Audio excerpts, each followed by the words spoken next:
हाँ, स्टार्ट करते थे। तो कल जो पढ़ रहे थे, कल क्वेश्चन तो मैंने तुम लोगों को थोड़ा सा क्वेश्चन पे उस पे आते हैं वापस, थोड़ा रिकैप कर लेते हैं कल का जो मटेरियल पढ़ा था हमने। तो कल हमने पढ़ा था यूनिट वेक्टर्स के बारे में, ठीक है। यूनिट वेक्टर्स क्या होते हैं कि वो बस डायरेक्शन बताते हैं, जो कोई भी वेक्टर है दुनिया में उसका बस डायरेक्शन बताते हैं। अब मैंने कल बताया था तुम लोगों को चांद वाला एग्जांपल लेकर के, ये एग्जांपल जो दिया था मैंने तुम लोगों के सामने कि अगर तुमसे कोई पूछे कि चांद का डायरेक्शन क्या है, तो तुमको चांद का डायरेक्शन बताने का बहुत सारा तरीका है। तुम डायरेक्टली उंगली से बता सकते हो, या फिर एक छड़ी लेके बता सकते हो, उससे भी लंबा बैम्बू लेके बता सकते हो, कुछ भी लेके बता सकते हो। पॉइंट ये है कि सबका डायरेक्शन सेम है। तो डायरेक्शन जब तुम बताना चाहोगे तो तुम यार छड़ी लेके थोड़ी घूमोगे, तुम्हारे लिए सबसे सिंपल अप्रोच जो होगा वही लोगे। तो तुम क्या करते हो कि तुम अपनी उंगली से बताते हो, ठीक है। उसी तरह से हम यूनिट वेक्टर पढ़ते हैं। क्यों? क्योंकि यूनिट वेक्टर का एक और प्रॉपर्टी है बिसाइड डायरेक्शन बताना, कि इसका मैग्नीट्यूड 1 होता है, ठीक है। डायरेक्शन तो पता ही रहे, ठीक है, इसका मैग्नीट्यूड 1 होता है, तो इसके साथ डील करना आसान होता है। तो ये हम पढ़ रहे थे कल यूनिट वेक्टर। और यूनिट वेक्टर निकालने का आसान तरीका था, कोई भी वेक्टर है I cap plus A I cap plus B J cap, तो इसको सिर्फ इसके मैग्नीट्यूड से डिवाइड कर दो root under A square plus B square से, तो तुम्हारा यूनिट वेक्टर मिल जाएगा। क्यों मिल जाएगा? क्योंकि A by root under A square plus B square और B by root under A square plus B square, ये दोनों का जब तुम रिजल्टेंट निकालोगे तो 1 आएगा, ठीक है। तो इतना हमने कल पढ़ा हुआ, ठीक है। पहले मैं ये सारे क्वेश्चन सॉल्व करूंगा, ये शायद आज काम आए इसीलिए, ठीक है। तो अभी तुम लोग भी थोड़ा मदद करो, देखते हैं कितना किया हो तुम लोग। चलो, find the unit vector to these vectors. पहले का आंसर बताओ, चलो आंसर बताओ। Answer to the I cap, I cap, हाँ obviously I cap.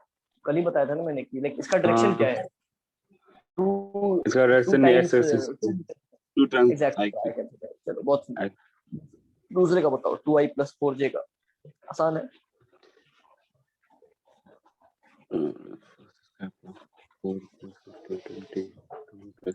Root under 20।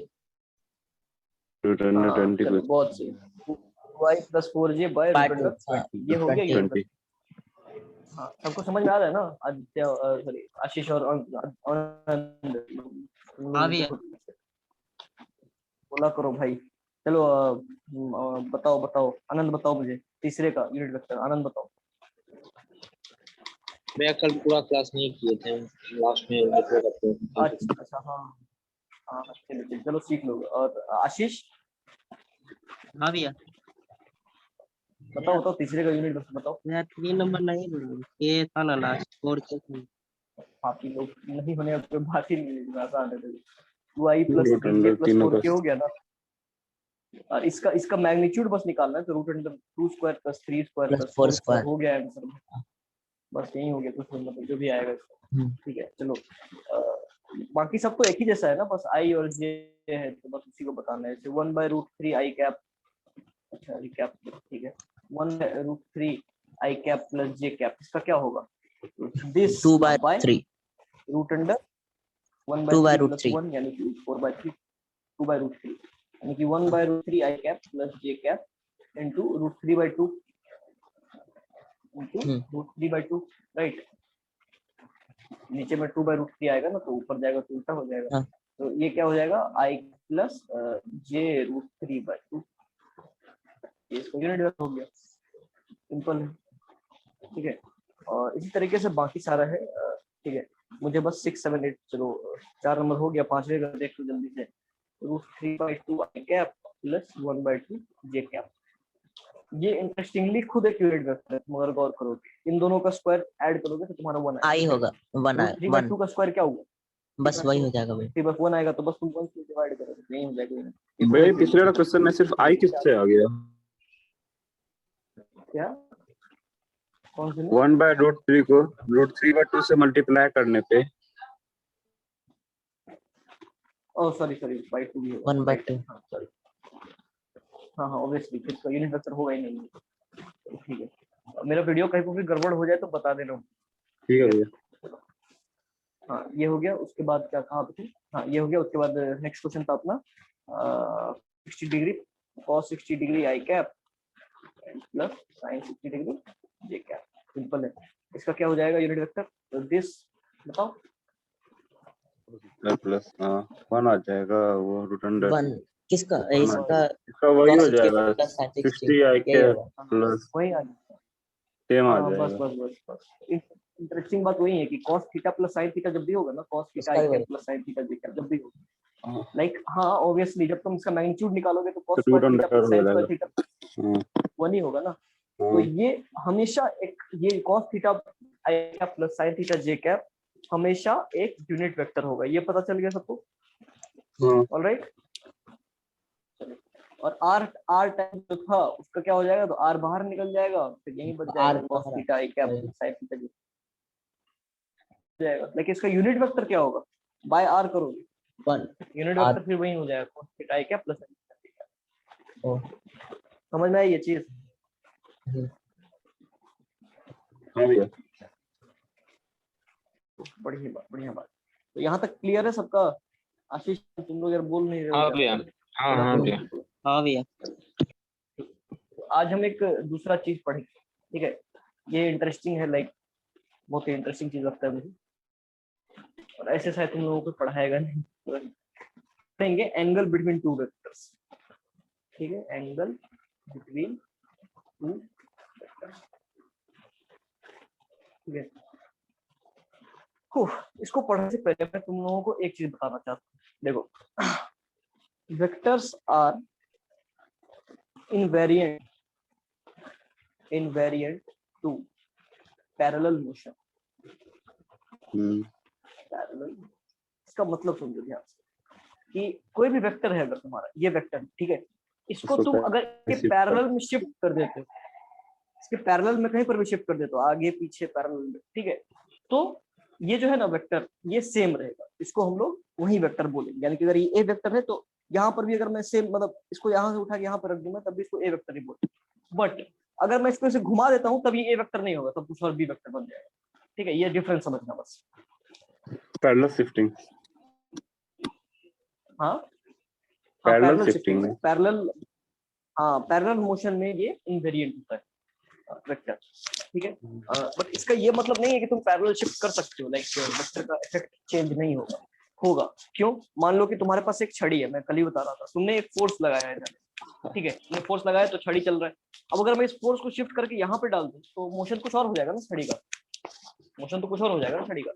हाँ, तो ये दोनों फोर्स जहां पर लग रहा है ना उसके हिसाब से तुम्हारा रिजल्ट होगा, ठीक है? तुम्हारा रिजल्टेंट मोशन कैसा हो रहा है।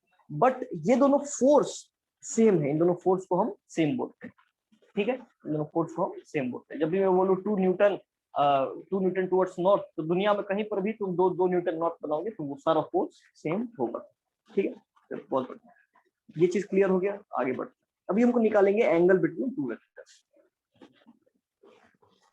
ये इंटरेस्टिंग है, हमें ऊपर लिखने का। देखो, पहले एंगल बिटवीन टू वेक्टर निकालने से पहले हमको समझना पड़ेगा कि एक वेक्टर कितना एंगल बनाता है, ठीक है? तो पहले हम एक वेक्टर लेते हैं A I cap plus B J cap, simple सा वेक्टर है, ठीक है?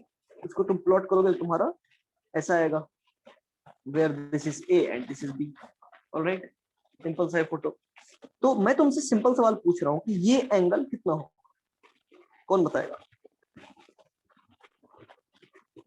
हेलो, साइन थीटा, साइन होगा तो पापी परपेंडिकुलर और बेस है, तुम कहाँ साइन निकालते हो? tan लगाओगे ना, ओ हाँ, tan theta equals b by tan theta equal b by, ठीक है? ये अपने को पता चल गया। कोई भी वेक्टर है वो x एक्सिस से कितना एंगल बना रहा है, अगर थीटा एंगल बना रहा है तो उसका वैल्यू कितना होगा, तो tan theta equals b upon a। बहुत क्लियर है, कोई दिक्कत नहीं होना चाहिए, नहीं है ना कोई दिक्कत? नहीं अब भी मैं है। दो वेक्टर, चलो बहुत सुनिए, अब मैं दो वेक्टर बनाता हूँ। पहला वेक्टर है मेरा, मान लो वेक्टर ए है मेरा, A I cap plus B J cap, और दूसरा वेक्टर है मेरा vector B, C I cap plus D J cap, ठीक है? ये सी आई डी जे, इसमें तो कोई दिक्कत नहीं होती, सिंपल आर्बिट्री कांस्टेंट। अब मैं बनाता हूँ फोटो, ठीक है? ये मेरा एक्सिस, राइट? ये मेरा वेक्टर ए है और ये मेरा वेक्टर बी, ये मेरा वेक्टर ए था, ये मेरा वेक्टर बी, ठीक है? हमको निकालना है ये एंगल निकालना है हमको, मान लो अल्फा, ठीक है? ये एंगल थीटा मान लो, थीटा 1 मान लो, और ये एंगल को थीटा 2 मान लो। ये एंगल को थीटा 1 मान दिया और ये एंगल को थीटा 2 मान दिया। एकदम सिंपल सा है, कुछ अभी भारी काम नहीं किया मैंने, ठीक है, सिंपल ट्रिगोनोमेट्री चल रही है। अगर तुम इसको ड्रॉप करोगे तो तुमको पता है कि क्या क्या कोऑर्डिनेट होंगे। ये कोऑर्डिनेट कितना होगा तो ए होगा, लेंथ सॉरी, और ये लेंथ कितना होगा तो बी होगा। सिमिलरली ये लेंथ कितना होगा तो सी होगा, और ये लेंथ कितना होगा तो डी होगा। ये सब क्लियर है ना? किसी को किसी पॉइंट पे डाउट होगा तो पूछ लेना। ऑलराइट, ये सब सिंपल अभी चल रहे हैं एक स्टेप करके, ठीक है, बहुत बढ़िया। अब हमको निकालना है अल्फा, ठीक है, तो अल्फा पे आते हैं।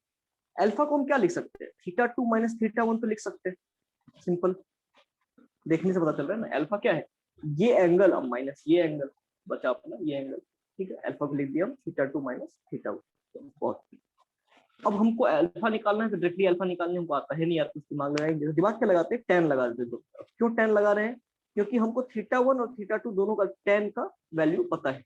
क्या पता है अपने को? tan थीटा 1 को हम क्या लिखेंगे? b बाई ए, और tan थीटा 2 को क्या लिखेंगे? d by C. क्लियर है सबको? हेलो, हाँ भैया। हाँ चलो भैया। बहुत सही, एकदम सिंपल चल रहे हैं। कोई डाउट होगा तो पूछ लेना। ऑलराइट, तो हाँ, तो यहाँ पे पूछे हम लोग। अब देखो, अब फॉर्मूला लगाते हैं, tan a minus tan b। Formula याद है किसी को? tan a माइनस b का हाँ। बताओ। tan a plus tan tan b a by plus 1 tan b by 1 b minus tan a into tan b. tan a minus formula tan a देखो 1 भाई, plus tan a tan अच्छा b 1 plus, पर minus है, हाँ पर minus plus. पर minus है ना, ठीक है। चलो, तो ये अपना आया tan alpha equal to tan theta 2 minus tan theta 1 upon by 1 plus tan theta 2। बहुत सही। इसको थोड़ा लिखते हैं, सिंपलीफाई करके देखते हैं क्या आता है। tan theta 2 minus tan theta 1 क्या होगा तो d by c minus b by a by 1 plus b theta 1 bd by theta 2 ac यानी कि b अपॉन ac। इसको करो तो ad minus bc by ac by ac plus bd आया by ac, तो ac ac कट जाएगा, तो अपने पास आया tan alpha equal to ad minus bc by ac plus ac bd। bd। ठीक है, बहुत सही, बहुत सही। कोई दिक्कत नहीं, कोई दिक्कत नहीं, ठीक है। अभी इसमें हम कुछ चेंज करते हैं। क्या चेंज करते हैं? मैं कुछ चेंज नहीं कर रहा हूँ, भूल कुछ नहीं कर रहा हूँ, मैं सिंपल थोड़ा दिमाग लगा रहा हूँ, ठीक है। मैं tan अल्फा, तो हमको पता चला कि tan अल्फा ये होता है, ठीक है। मैं cos अल्फा निकालना चाहता हूँ, मैं cos अल्फा निकालना चाहता हूँ। मेरा मन है भाई, निकाल सकते हैं, कोई दिक्कत नहीं, ठीक है। cos अल्फा निकालेंगे तो क्या करेंगे? सिंपल पढ़े हुए क्लास 10 में, ये p बाई b होता है ना, तो वो b बाई h होता है, यानी कि ac प्लस बी डी अब by root under this square plus this square, यानी कि ac प्लस bd का होल स्क्वायर अब प्लस ad अब माइनस bc का होल स्क्वायर। यही होगा। पहले ये बताओ, इस स्टेप में कोई डाउट किसी को? क्लास 10 में पढ़े थे, बस वही किया मैंने। tan अल्फा को हाँ, tan अल्फा को p बाय b लिखते हैं ना, तो cos अल्फा निकालने के लिए b बाय h करेंगे, तो b को ऊपर लिख दिया, और h क्या होगा तो p square plus b square, तो b square plus this square. एकदम सिंपल, कोई कोई कोई लोचा नहीं, कुछ नहीं, ठीक है। चलो बहुत सही। अब इसको और लिखते हैं। cos अल्फा क्या लिखेंगे? एक सेकंड होल्ड करो।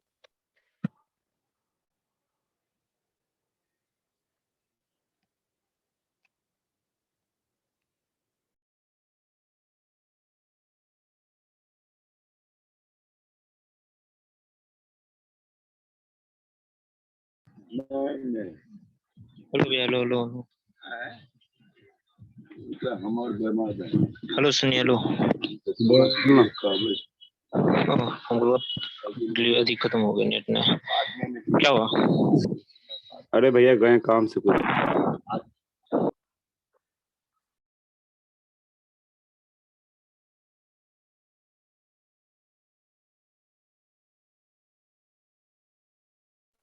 हाँ, हेलो हेलो हेलो। हाँ भैया। थोड़ा चाय चाय चाय लाने के लिए, ठीक है। हाँ, कहाँ थे? तो cos अल्फा निकाल रहे थे हम लोग, तो हमको आया था ac प्लस बी डी। नीचे में थोड़ा सिंप्लीफाई करते खोल के, ठीक है। देखो, a square C square plus B square D square plus 2abcd plus a square D square plus B square C square minus 2abcd, ठीक है। नीचे में सिर्फ खोला है इसको, ब्रैकेट्स को, सॉरी स्क्वायर्स को। ये दोनों कट गया, बहुत अच्छा, ये दोनों बहुत अच्छे तरीके से कट गए।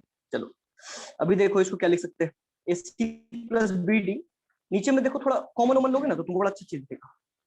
इसमें और इसमें सी स्क्वायर कॉमन, ए स्क्वायर प्लस बी स्क्वायर, ठीक है, और इसमें डी स्क्वायर कॉमन ले लो तो क्या बचेगा, ए स्क्वायर प्लस बी स्क्वायर, ठीक है। तो कॉस अल्फा को हम फाइनली क्या लिख सकते हैं, देखो A C plus B D root under A square plus B square, ठीक है, into root under C square D square. ये देखो ये आया अपना। देखो बताओ कोई डाउट है किसी को? मैंने अभी तक कुछ नहीं किया है भाई लोचा, देख लो आराम से, इत्मीनान से देख लो 2 मिनट। वो A square plus B square common लेके बाहर कर लिए और C square plus D square A से square plus B multiply square common लोगे तो C square plus D square common आ जाएगा, रूट में है, दोनों रूट में ही है, रूट से बाहर नहीं किया भाई, ठीक है। बताओ अंश, आदित्य, अंश, आशीष, आनंद, बताओ। हाँ भैया। ये इंपॉर्टेंट चीज है, थोड़ा सा अभी समझ में आना चाहिए। अगर हाँ आगे इसमें कोई डाउट है तो पूछ लो यार। नहीं मैंने कुछ नहीं किया, एक बार फिर से ऊपर से नीचे तक दिखता हूँ, तुम लोगों को अगर कुछ हो रहा हो तो बता देना। कुछ नहीं किया हमने हमने हमने हमको एक वेक्टर ये और एक वेक्टर ये, इन दोनों के बीच में एंगल निकालना था अपने को। तो ये θ1 बना रहा है, ये θ2 बना रहा है। तो पिछले पेज में देखे थे tan θ1 क्या होगा, तो b बाई ए, और tan θ2 क्या होगा, d बाई सी। हमको अल्फा निकालना है, तो अल्फा को हम θ2 माइनस θ1 लिख सकते हैं। दोनों तरफ tan लगा दो, फॉर्मूला लगाओगे तो ये आएगा अपना, ठीक है। इसमें से tan को cos में, मतलब tan मिल गया तो cos निकलना है, तो cos से ही आए। देखो cos क्यों निकाला मैंने, क्योंकि cos निकालने से हमको कुछ इंटरेस्टिंग सा दिख रहा है। क्या दिख रहा है, देखो क्या दिख रहा है, ये जो नीचे में ए स्क्वायर प्लस बी स्क्वायर और C square plus D square है, ये वेक्टर ए का मैग्नीट्यूड और वेक्टर बी का मैग्नीट्यूड है। देखो वेक्टर ए क्या था अपना, वेक्टर ए क्या था, ए आई क्या प्लस बी जे क्या, ठीक है, और वेक्टर बी क्या था, सी आई क्या प्लस डी जे क्या, ये था ना, हाँ यही था ना। तो ये जो है, ये ए स्क्वायर प्लस बी स्क्वायर का रूट, ये क्या होता है, ये मैग्नीट्यूड होता है। क्योंकि जब ए को प्रिंट, मतलब ए को जब करोगे तुम, वेक्टर ए जो बनाओगे, तो ये ए है, ये बी है, तो ये लेंथ कितना होगा, ए स्क्वायर प्लस बी स्क्वायर का रूट, है ना। तो ए स्क्वायर प्लस बी स्क्वायर का रूट क्या होता है, ए का मैग्नीट्यूड होता है। ऑलराइट, तो ये चीज जो है ये ए का मैग्नीट्यूड हो, ये चीज जो है ये बी का मैग्नीट्यूड हो गया। क्लियर है, बताओ। हाँ भैया। बहुत सही। और ऊपर में देखो क्या इंटरेस्टिंग चीज है, ऊपर में आई को आई से मल्टीप्लाई किए हैं, बी को बी, जे को जे से मल्टीप्लाई किए, देख रहे हो, ए सी प्लस बी डी, है ना इंटरेस्टिंग, ए सी प्लस बी डी ऐसे लिख सकते हैं ना, ठीक है। तो ठीक है, हेलो हेलो हेलो, हाँ भैया हाँ। चलो चलो बढ़िया बात। यहाँ पे इंटरेस्टिंग क्या होता है बताता हूँ, ठीक है। तो हमने ए सी प्लस बी डी लिख दिया। अब एक चीज बताओ मुझे कि ये चीज ठीक है, इतना तक इसको, तो इस पर वापस आते हैं, बड़ा इंटरेस्टिंग चीज है, ठीक है। तुम लोग डॉट प्रोडक्ट का नाम सुने हो कभी जीवन में, मतलब क्लास ये सुनाया होगा टीचर सब, डॉट प्रोडक्ट, नहीं, ठीक है। ये हाँ, ये हमारा रिजल्ट आया। चलो अब हम थोड़ा फिजिक्स लगाते हैं, थोड़ा दिमाग लगाते हैं, ठीक है। देखो आई जो है वो ये डायरेक्शन होता है, और जे जो है वो ये डायरेक्शन होता है, राइट। आई जो है वो मतलब लेफ्ट टू राइट होता है, बॉटम टू अप होता है, ठीक है। अब तुम मुझे, हाँ बोलो बोलो बोलो, हेलो, क्या हुआ? नहीं भाई कुछ नहीं चल। तो अब देखो, अब थोड़ा दिमाग लगा, चलो। अगर मैं इससे मल्टीप्लाई करूं, इसको अगर मैं इससे मल्टीप्लाई करूं तो क्या क्या हो सकता है, लगा, ठीक है। हमने क्या पढ़ा था कि लाइक जब तुम ये पढ़ रहे थे, क्या बोलते हैं, फोर्स क्या लिखते थे तुम लोग, सॉरी वर्क डन क्या लिखते थे, एफ एस कॉस थीटा, ठीक है, कॉस थीटा। जब कॉस 90 डिग्री हो जाता तो तुम बोल देते थे वर्क डन 0 है। एक चीज यहाँ पे ये याद आया होगा तुमको। दूसरा चीज तुमको याद आया होगा कि मतलब पॉइंट यही है कि जब भी एफ और एस 90 डिग्री पे होता था तो तुम बोल देते थे कि उन दोनों का वर्क डन क्या है, 0 है, बोलते थे ना, बचपन में याद है। हाँ भैया नहीं याद है, 9th क्लास में पढ़े थे ना तुम लोग। वही बोलना है। अरे 9th में नहीं पढ़े थे। चलो बहुत बढ़िया। ये एस था और ये एस था और ये थीटा बनाता था, तो तुम बोलते थे कि work done F S cos theta होगा, ठीक है, एफ एस कॉस थीटा होगा। और अगर थीटा 90 डिग्री हो गया, इन दोनों के बीच में एंगल 90 डिग्री हो गया तो वर्क डन 0 हो जाएगा। ठीक है, तो ये एक तरह से मल्टीप्लाई किए हो तुम, f इंटू एस किए हो, ठीक है, तो हम इसको f डॉट एस बोलेंगे, क्या बोलेंगे, f डॉट एस, ठीक है, f डॉट एस, ठीक है। और f डॉट एस में यही होगा कि जो भी दो परपेंडिकुलर वेक्टर होंगे ना, लाइक कभी भी अगर तुम a डॉट b करोगे ना कोई भी वेक्टर, इन दोनों में से जो भी परपेंडिकुलर है एक दूसरे से, क्या हो जाएगा, उनका प्रोडक्ट 0 हो जाएगा, यानी कि dot product of particular vectors is 0, dot product of perpendicular vectors is 0, ठीक है। अभी थोड़ा कंफ्यूज होने की जरूरत नहीं है, मैंने स्टेटमेंट एडवांस और सोल्यूशन बाद में बताता हूँ क्या हो रहा है, क्यों हो रहा है, इमेजिन कराता हूँ। चलो, हेलो, सुन रहे हो? हाँ भैया। हेलो, चलो, हाँ, तो इसको थोड़ा इमेजिन करो, अभी बैठ के आराम से फील करो इसको, ये डॉट प्रोडक्ट और क्या 0 क्यों है। तो ऐसे समझो तो कि अगर फोर्स बहुत ज्यादा हो, ठीक है, ऐसे समझो ध्यान से, बस इतना से इमेजिन करो, फोर्स इनटू फोर्स और डिस्प्लेसमेंट के कारण जो वर्क डन होता है ना, बस उसी के ऊपर बात करो, ठीक है। मान लो, एक सिंपल भाषा में बात करते हैं, कुछ मैथमेटिक्स और फिजिक्स की बात नहीं करते, सिंपल बोल रहे हैं। मान लो फोर्स बहुत ज्यादा है, बहुत ज्यादा, ठीक है, लाइक कितना, करोड़ों न्यूटन मान, ठीक है, और डिस्टेंस थोड़ा सा 0.1 मीटर, 0.0001 मीटर, तो इन दोनों का प्रोडक्ट मान लो कि 10 है, हो सकता है ना। एफ मान लो, लाइक एफ है अपना 10 टू द पावर 10 न्यूटन, बहुत ज्यादा है, ठीक है, और एस जो है वो 10 टू द पावर -10 न्यूटन, ठीक है। तो अब अभी सिंपल बोल रहे हैं, कोई वेक्टर वगैरह कुछ नहीं, ठीक है, खुद दिमाग लगाओ। तो ये दोनों को तुम मल्टीप्लाई करोगे तो तुम्हारा 1 न्यूटन आएगा, जो कि ना बड़ा है ना छोटा है, लाइक हमारे रेंज में बड़ा छोटा हम डिसाइड करते हैं, लेकिन इन दोनों के कंपैरिजन में किसी एक्सट्रीम पे नहीं, ये दोनों एक्सट्रीम पे है, इनके कंपैरिजन में ये एक्सट्रीम पे नहीं, ठीक है। चलो, बहुत सिंपल। अब तुम ये सोचो कि मुझे अगर इतना ही वर्क चाहिए, ठीक है, और मैं फोर्स को कर दूं, तो मुझे डिस्टेंस को क्या करना होगा। अगर मुझे 1 न्यूटन वर्क चाहिए और मैं फोर्स को कम करते जाऊं, मैं फोर्स को 10 न्यूटन पे ले आऊं, तो डिस्टेंस को होगा, डिस्टेंस को बढ़ाना होगा, 1/10⁻⁻1 मीटर तक ट्रेवल करना पड़ेगा। ये पॉइंट, कुछ वेक्टर की बात नहीं करे, कोई वेक्टर की बात नहीं। अब सिंपल समझो कि दो नंबर है तुम्हारा, ए और बी मान लो, एफ एस भी मत लो, तुमको डाउट हो रहा है तो, ठीक है, तुम्हारे पास दो नंबर है, एक नंबर है 10 टू द पावर 10, दूसरा है बी है 10 टू द पावर -10, और मैंने बोला कि ए इंटू बी करोगे तो तुम्हारा 1 न्यूटन आएगा। अब मैं तुमसे पूछ रहा हूँ कि मैं ए को घटा कर कितना कर दे रहा हूँ मैं, 10, यानी कि 10 टू द पावर 9, तो बी को क्या करना होगा, उतना ही टाइम्स बढ़ाना पड़ेगा, इस केस में 10 -1 तक लाना पड़ेगा। ये बताओ, क्लियर?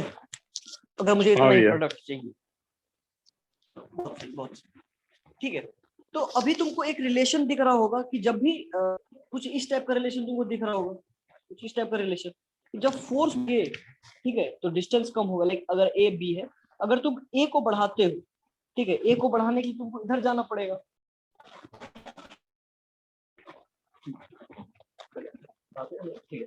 तो ये बस एक तुम लोगों को व्यू दे रहा हूं मैं कि जब भी तुम इस तरह का मल्टीप्लिकेशन करते हो, जब तुमको एक कांस्टेंट तुम क्या कर रहे हो, एक को बढ़ा रहे हो दूसरे को घटा रहे हो, ठीक है। cos थीटा का मतलब क्या होता है ये समझो, लाइक cos थीटा क्या करता है, लाइक एंगल पे तुम डालते हो तो क्या होता है, एंगल पे डालने से एग्जैक्टली यही इफेक्ट आता है।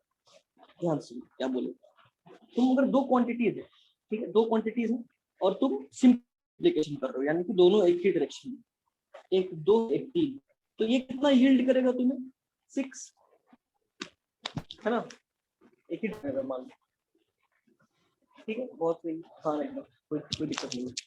और अब ये समझो तुम कि अगर ये दोनों अलग अलग डायरेक्शन, ये 2 इधर है, ये 3 इधर है, तब ये कितना यील्ड करेगा, ये इससे कुछ कम यील्ड करेगा। क्यों कम यील्ड करेगा, इसको फिजिकल फिनोमेना में समझते हैं, ठीक है, इसको थोड़ा फिजिकल फिनोमेना में समझते हैं, ठीक है।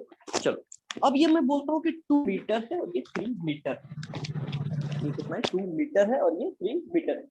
तो पहले केस में क्या हो रहा है कि 2 मीटर को तुम 3 मीटर से मल्टीप्लाई कर रहे हो, ठीक है, मतलब मल्टीप्लाई डायरेक्टली नहीं कर सकते, अब मैं समझाने की बात कर रहा हूँ, ठीक है। तो तुम्हारा 6 मीटर आया, तुम्हारा 6 मीटर आया, 2 मीटर को 3 से मल्टीप्लाई करने का मतलब क्या हुआ कि तुम 2 मीटर चले, फिर 2 मीटर चले, फिर 2 मीटर चले, ठीक है, तो तुम 6 मीटर टोटल चले। अभी मान लो कि ये दोनों 45 डेज ये दोनों 45 डिग्री पे है, ठीक है। तो 3 जो है ये पूरा 2 को इन्फ्लुएंस कर रहा है क्या, खुद सोचो। ये बॉडी जो अगर ये मोशन कवर करेगा तो बॉडी क्या होगा, 2 मीटर इधर जाएगा, ठीक है, 2 मीटर इधर जाएगा, उसको तुम 3 टाइम्स कर रहे हो बट 45 डिग्री पे कर रहे हो। मतलब क्या हुआ कि बॉडी इधर भी जाएगा और इधर भी जाएगा, बॉडी इधर भी जाएगा और इधर भी जाएगा।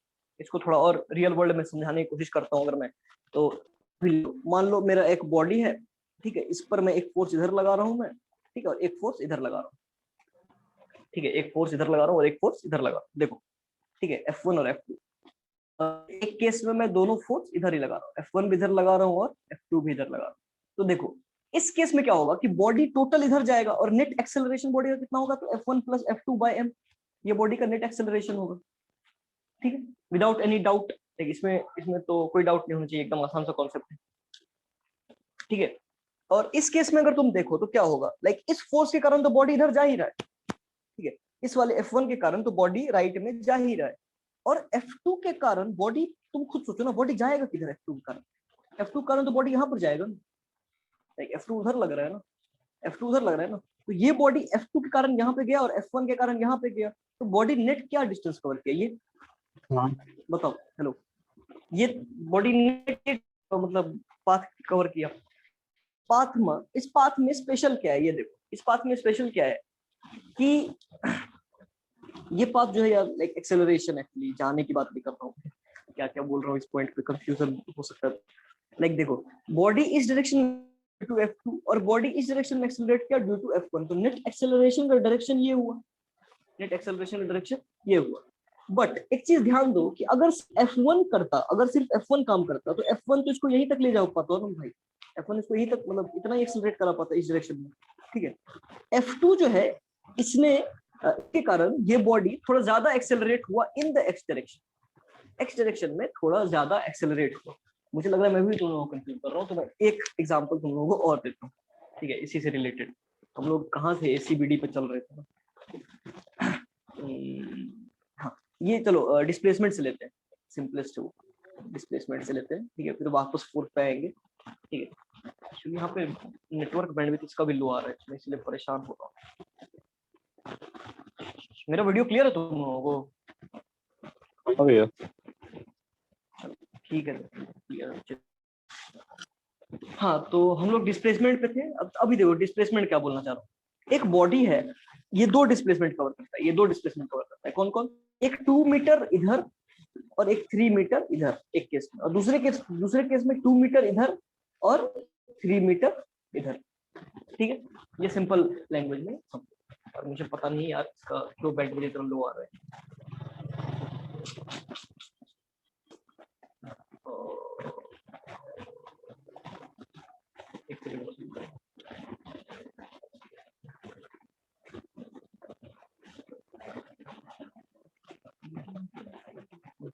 बेटर,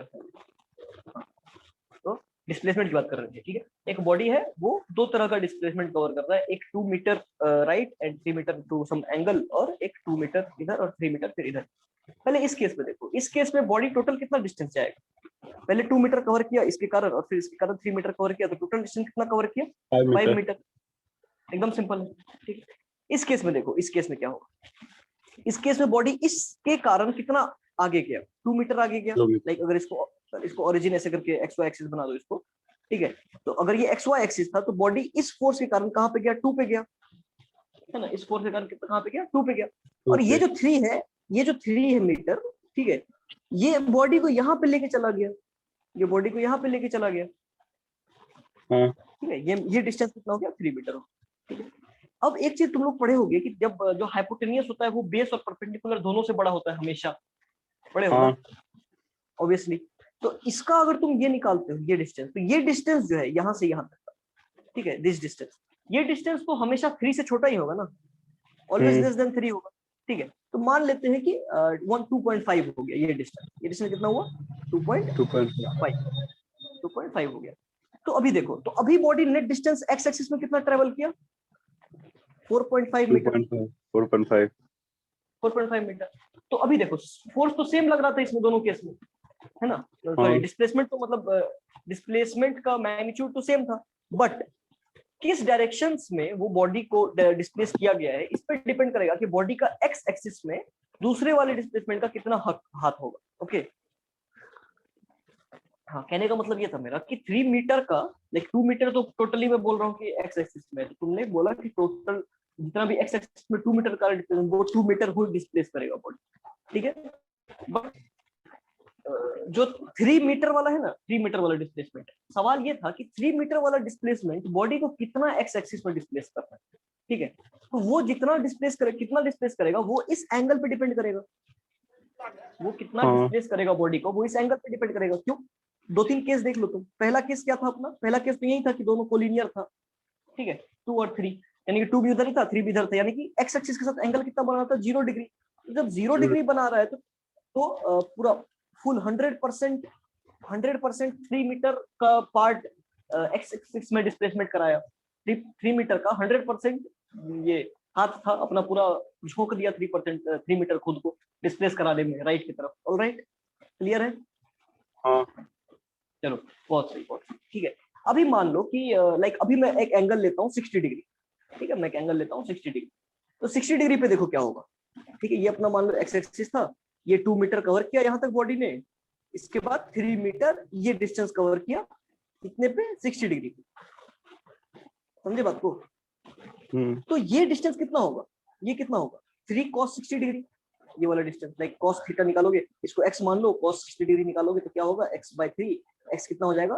3 cos 60 डिग्री हो जाएगा, 3 cos 60 डिग्री हो जाएगा, है ना, ये डिस्टेंस। तो ये कितना हो गया? 3/2, यानी कि 1.5 मीटर हो गया, ये 1.5 मीटर हो गया। अभी देखो, तो जहां 60 डिग्री एंगल पे हमने डिस्प्लेसमेंट कराया ना, तो 3 मीटर सिर्फ अपना 50% हाथ दे पाया एक्स एक्सिस में डिस्प्लेस करने में। एक्स एक्सिस में डिस्प्लेसमेंट में 3 मीटर सिर्फ अपना आधा दे पाया। ऑलराइट, हाँ भैया। अब तुम खुद सोचो कि अगर मैं इसको पूरा का पूरा 90 डिग्री कर दूं, ठीक है, तो 2 मीटर के कारण तो बॉडी यहाँ पे जाएगा, 2 मीटर के कारण तो बॉडी मान लो यहाँ से यहाँ पे गया, बट अगला 3 मीटर तो इसको इसी वाई एक्सिस में ऊपर ले जाएगा ना, एक्स एक्सिस में तो आगे ले नहीं गया, एक्स एक्सिस में आगे नहीं, ले नहीं गया, है ना। तो इसीलिए इस 3 मीटर का असर in the x axis, in the displacement of the body in the x axis zero हो जाएगा, ठीक है। तो ये मैं समझाने के लिए बात कर रहा था इतना सारा, ठीक है। अभी लाइक आज सैटरडे है तो मैं थोड़ा एक्सटेंड करके खत्म ही कर देता हूँ इसको, ठीक है। ये मैं समझाने की बात कर रहा था कि 0 होगा। ऑलराइट, तो अभी जो हम लोग पढ़ रहे थे dot product F S cos theta, उसका मतलब क्या हुआ कि देखो कोई बॉडी का इधर डिस्प्लेसमेंट है और बॉडी पे फोर्स इधर लग रहा है, ठीक है, और ये बीच में कुछ एंगल है। तो तुम खुद सोचो कि ये फोर्स लाइक वर्क डन जो होता है वो क्या होता है? Force into displacement. नहीं, वो छोड़ो ना, एफ डॉट एस मतलब एफ इनटू एस या जो भी मल्टीप्लिकेशन है वो भी सिंपल भाषा में, ठीक है। तो ये जो होता है ये क्या होता है? जिस डायरेक्शन में एफ है उसी डायरेक्शन में एस रहे तब, जिस डायरेक्शन में एफ है उसी डायरेक्शन में एस रहे तब, ठीक है। यानी कि कहने का मतलब क्या है समझो, एफ जो है वो बॉडी को, अगर मैं एक्स एक्सिस में वर्क पूछ रहा हूँ कि एक्स एक्सिस में ले जाने में कितना वर्क हुआ बॉडी को, ठीक है, तो मैं इसका मतलब क्या हुआ कि ये फोर्स अपना कितना पार्ट दिया है, जिस पार्ट के कारण ये एस उतना डिस्टेंस कवर किया। ये फोर्स अपना कितना फोर्स दिया है जितना, जिससे कि ये एक्स एक्सिस में कवर किया। इसको बहुत अच्छा तरीका है समझने के, बहुत अच्छा तरीका। देखो, मान लो कि एक आदमी है, ठीक है, एक आदमी है, उसके पास 2 हाथ है अपना नॉर्मल, और वो ऐसे करके 2 बॉक्सेस, ठीक है, ये जमीन है मान लो, ये रोड है अपना, ठीक है, और यहाँ पे 2 बॉक्सेस हैं, और ये एक हाथ से एक बॉक्स खींच रहा है और दूसरे हाथ से दूसरा बॉक्स खींच रहा है। हेलो, हाँ भैया। हेलो, हाँ भैया। चलो, बहुत बढ़िया। अब ये आदमी अगर टोटल 100 न्यूटन फोर्स लगा सकता है और ये दोनों बॉक्स 5-5 मीटर आगे गया, तो एक बॉक्स पे वर्क डन कितना होगा बता सकते हो? आसान है भाई, आसान है। अगर ये आदमी टोटल 100 न्यूटन लगा रहा है, 500 नहीं, एक बॉक्स पे ये 100 न्यूटन टोटल लगा रहा है इंसान। ओ, टोटल लगा रहा है, यानी कि डिस्ट्रीब्यूट हो जाएगा ना, 50 इधर इस पे लगाएगा, 50 इस पे लगाएगा, 250 वर्क एक पे कितना होगा? 250 न्यूटन। सेम चीज यहीं पे होता है फोर्स और एस में। जब भी इन दोनों के बीच में एंगल होता है ना, तो फोर्स अपना कुछ भाग इधर लगाता है और कुछ भाग इधर लगाता है, ठीक है, कुछ भाग इधर लगाता है, कुछ भाग उधर लगाता है, ठीक है। तो इधर वाला जो भाग है बस वही इस डायरेक्शन में वर्क डन को कॉन्स्टिट्यूट करेगा ना, समझ रहे हो बात को।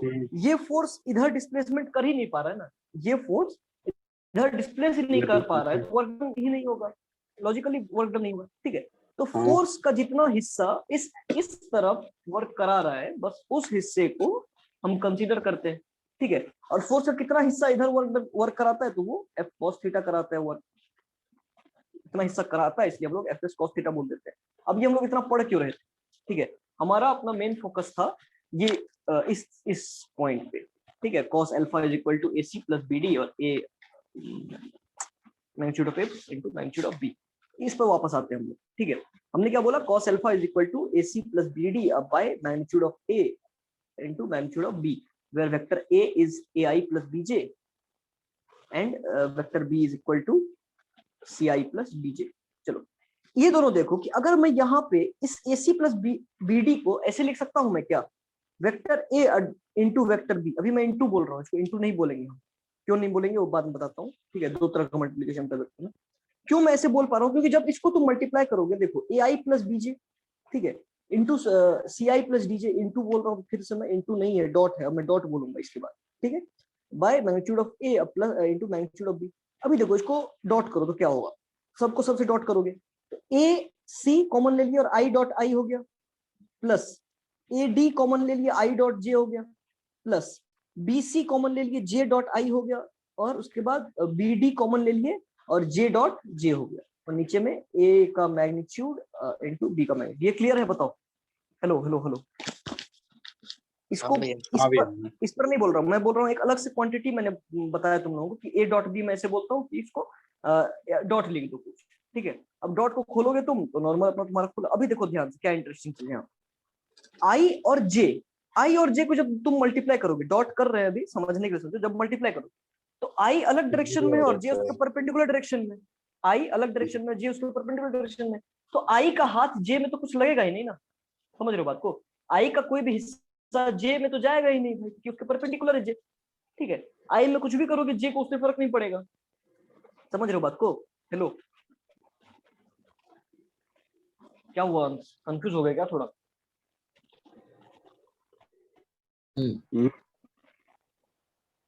हूँ बोल रहा था चलो चलो कोई नहीं, मैं बोल रहा हूँ तुमको कि I और J को जब तुम मल्टीप्लाई करते हो, I और J क्या है, अभी हमने पढ़ा था, अभी इतना सारा वेक्टर कोई भी दो वेक्टर क्वांटिटी है उसको मल्टीप्लाई करते हैं, जब परपेंडिकुलर होता है तो उसका मतलब क्या होता है कि उसका कोई भी हिस्सा इस पे दूसरे पे लग ही नहीं रहा है, यानी कि I का कोई हिस्सा J पे असर करेगा ही नहीं, I का कोई भी पार्ट J पे असर करेगा ही नहीं भाई, ठीक है।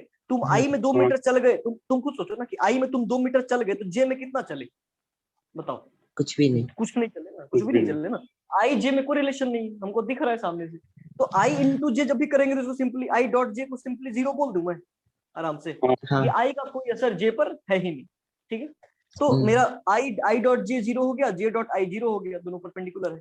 और I डॉट I क्या होगा, I डॉट I 1 होगा, I डॉट I 1 होगा, I डॉट I 1 होगा। क्यों? क्योंकि तुम I और I के बीच में कितना रिलेशन है, I को कितना असर कर रहा है, एग्जैक्टली 100% कर रहा है, 100% मतलब 1 कर रहा है पूरा। I से I पे कितना असर पड़ रहा है, 1 पड़ रहा है ना भाई समझ रहे हो ना बात को। तुम I में 2 मीटर चले तो I में कितना मीटर चले, 2 मीटर।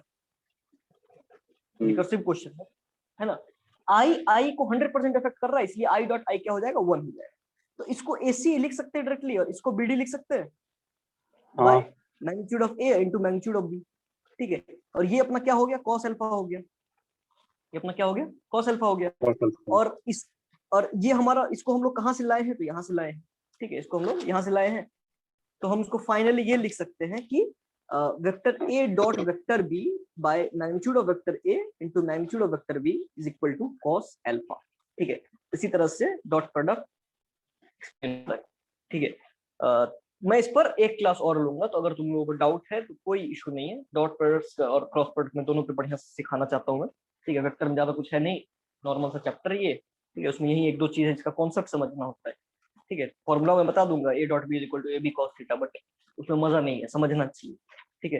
तो लाइक अभी तो काफी टाइम हो गया, ठीक है, काफी टाइम नहीं हुआ, तो लेट से स्टार्ट किया था ना, बट चले। कल वाला लेक्चर क्या हुआ था? कल वाला लेक्चर यार रिकॉर्ड नहीं हो पाया, मतलब उसका मेरे पास आधा ही है, आधे घंटे का ही बस। वो मतलब नेट का इशू आ गया, कल नहीं हो पाया था रिकॉर्ड। वो आधे आधे है, अगर देखना चाहोगे तो वो डाल दीजिएगा जो है। चलो ठीक है। आज थोड़ा कंफ्यूजिंग है, मुझे पता है, ठीक है, और मुझे नहीं पता कि मैं बढ़िया से समझा पाया हूँ कि नहीं तुम लोगों को आज, ठीक है। लाइक नया कॉन्सेप्ट है, ऑब्वियसली नया कॉन्सेप्ट है, क्योंकि इस तरीके से मुझे नहीं पढ़ाया गया था, ठीक है, मुझे इस तरीके से नहीं पढ़ाया गया था, मुझे उल्टा पढ़ाया गया था, मैं तुम लोगों को उल्टा पढ़ा, ठीक है। हम लोगों को पहले कॉस थीटा बता दिया गया था कि डॉट प्रोडक्ट इसको बोलते हैं, क्यों आता है, कहाँ से आता है, मुझे कुछ आइडिया नहीं लगा, तो मैं तुम लोगों को इसलिए समझाना चाहता हूँ कि आता कहाँ से।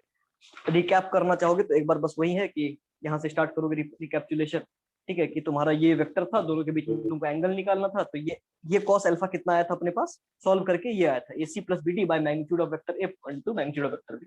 उसके बाद AC प्लस BD को समझने के लिए हमने इतना सारा चीज पढ़ा, और फाइनली हमको क्या पता चला कि AC प्लस BD को vector A dot vector B लिख सकते हैं। क्यों? क्योंकि जो भी दो परपेंडिकुलर वाले पार्ट है ना इसमें, लाइक आई कैप और जे कैप, उनमें कोई रिलेशन नहीं, तो इसीलिए उन दोनों को मल्टीप्लाई करेंगे तो वो 0 आएगा, इसीलिए हम इसको ऐसे करके लिख सकते हैं, एक नया क्वांटिटी हम डिफाइन कर सकते हैं A डॉट बी, ठीक है, जिससे कि इसको लिखने में हमको सहूलियत मिल जाएगा। AC प्लस BD को सिंपली A डॉट बी लिख सकते हैं, ठीक है। इस पे आते हैं, आगे चर्चा करेंगे इस पे, ठीक है। तो आज के लिए तो इतना ही है। कोई डाउट है आज के इस पे लेक्चर पे, बताओ। अभी तो नहीं लग रहा है। हाँ ठीक है, कोई नहीं, अभी नहीं लगेगा, कोई नहीं लगेगा तो अभी है, एक दिन और पढ़ना है इसको, डॉट प्रोडक्ट को, ठीक है। तो चलते हैं फिर, मजे करो। कल नहीं करना है ना क्लास, कल संडे है, कल क्लास नहीं करना, चिल मारो कल, मजे करो, बाय।